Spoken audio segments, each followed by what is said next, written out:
Hey y'all, Angel again. Okay, excuse me, I have a cold. I know technically today's what I meant to say Wednesday, which I will get to that in just a minute. Maybe not on this vlog, because I've got a lot to say. But I did promise Lee that I would sing for her. Why? I don't know. But anyway, and she asked for Reba McEntire. Now, there's a lot of good Reba McEntire songs. We all know Fancy. We all know The Night the Lights Went Out in Georgia. We all know, you know, well, back in 1876, some old boy named Bill. We know that one. But there's one that stuck in my mind forever and a day. And I think because of what it says, without coming out and saying what it says, it came out when HIV and AIDS was first really talked about, and everybody was talking about it being, it's the gay cancer, it's the this, it's the that.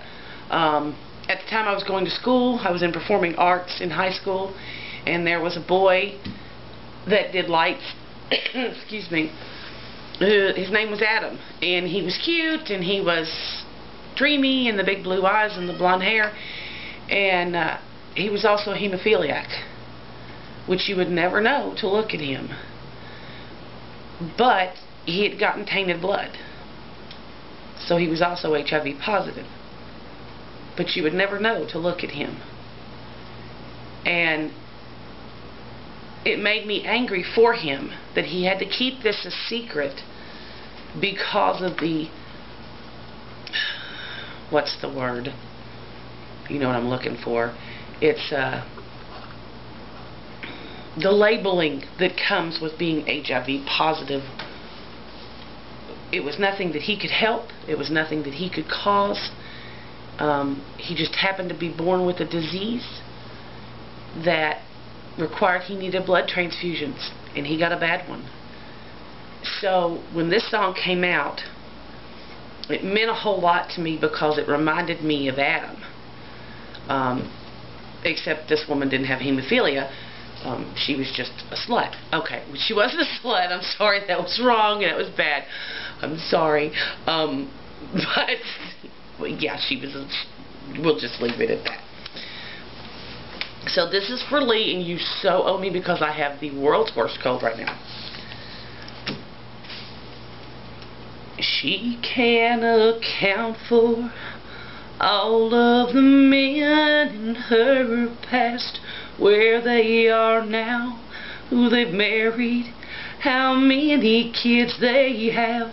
She knows their backgrounds, family and friends, a few she even talks to now and then.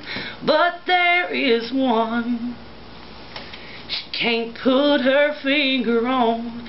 There is one, and he never leaves her thoughts, and she thinks his name was John.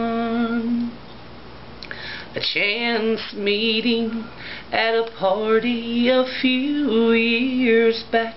Broad shoulders and blue eyes, his hair was so black. He was a friend of a friend, you could say.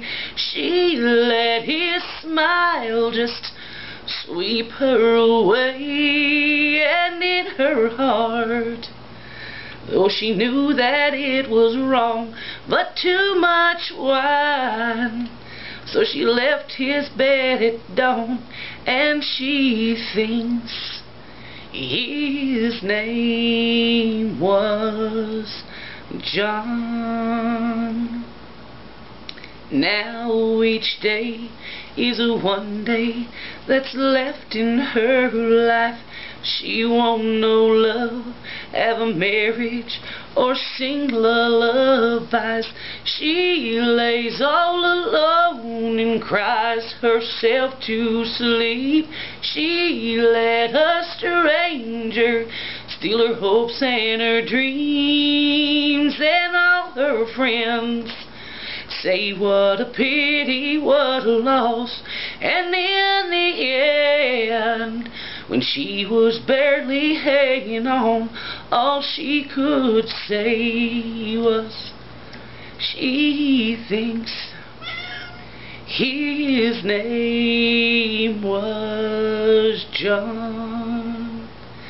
Yes, she thinks his name was John. Okay, Lee, that's for you. So you like sooo me, and I don't know what yet, but we'll come to an agreement. Yeah. Oh, are we going to come to an agreement? You know, you got the snorkel, and that's only 4 hours from my house. Well, we'll think of something. Love y'all. Bye.